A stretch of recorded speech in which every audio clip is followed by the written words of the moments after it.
अगर और चाहिए तो पैसे लेकर कल टिड्डों के इलाके में आ जाना, सिर्फ कैश।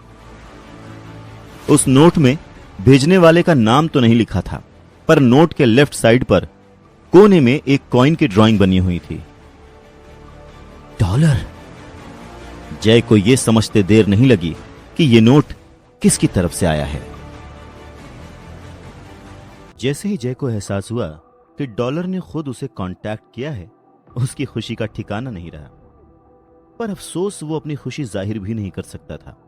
अगर देव आश्रम में किसी को इस बात की भनक भी लग गई कि वो $, से मिलने वाला है, तो क्या पता $, को पकड़ने के लिए वो इंसान उसका पीछा करे। फिर तो वो $, और अवनी दोनों ही का विश्वास खो देगा। इसलिए सावधानी से इधर उधर देखते हुए उसने चुपचाप $, का रखा हुआ बंडल और नोट उठाया और झट से कमरे का दरवाजा बंद कर लिया। कमरे के अंदर आने के बाद जय $, के हाथों का रखा हुआ बंडल खोलता है और देखता है कि उसमें एक शीशी और सुनहरे पत्थर जैसा कुछ रखा हुआ है। उस सुनहरे पत्थर को देखते ही जय समझ जाता है कि वो किसी कछुए का शेल है। पर कछुए का शेल कब से सुनहरे रंग का होने लगा भाई? कहीं ये ओ तेरी।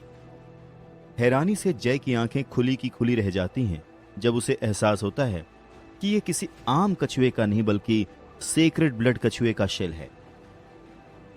जय अच्छे से जानता था कि इस तरह के एलियन कितने रेयर हैं, तो ऐसे में इस तरह के एलियन का सामान हासिल होना कोई छोटी बात तो है नहीं। ये $, तो जितना मैंने सोचा था उससे कहीं ज्यादा काम की चीज निकला। पूरे देव आश्रम में किसी के पास इतना रेयर आइटम नहीं होगा, अवनी के पास भी नहीं। जय की खुशी 7वें आसमान पर थी।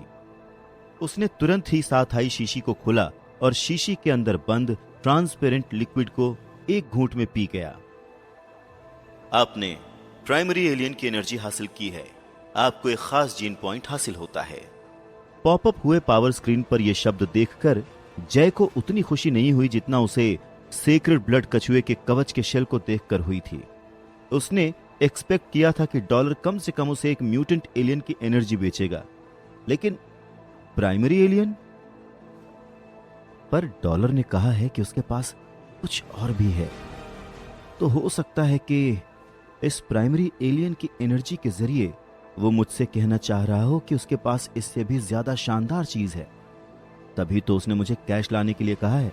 हाँ, पक्का यही बात होगी। ये नोट कल रात में आया होगा, यानी कि मुझे आज ही जाकर $, से मिलना होगा। ये ख्याल आते ही जय और भी ज्यादा एक्साइटेड हो गया। उसके हाथ तो डबल बोनस लग गया। अब वो $, को अवनी का मैसेज भी दे सकता है और साथ ही साथ $, के पास जो भी शानदार चीज है उसे खरीद भी सकता है। एक ही समय में दोनों काम। वाह, फाइनली इतने दिनों की मेहनत आज रंग लाएगी। इसके बाद बिना ज्यादा सोच विचार किए ही जय तुरंत ही टिड्डों के इलाके की तरफ निकल पड़ता है।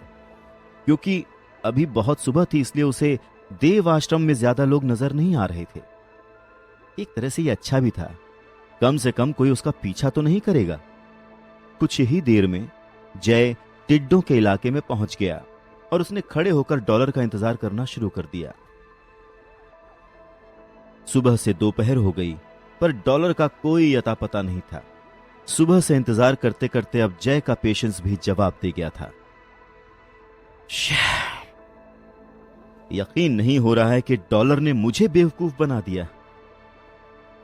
गुस्से में जय वहां से जाने का फैसला कर चुका था। पैसे लाए? जय वहां से जाने ही वाला था कि अचानक पीछे से उसे किसी की आवाज सुनाई दी थी। हैरान होकर जब उसने मुड़कर देखा तो उसे जमीन के नीचे से $, सुनहरे रंग का कवच पहने बाहर आता नजर आया। भाई, क्या तुम सुबह से यहां छुपे हुए थे? जय हैरानी से वीर को देखते हुए पूछता है। मैं यहां कल रात से छुपा हुआ हूं।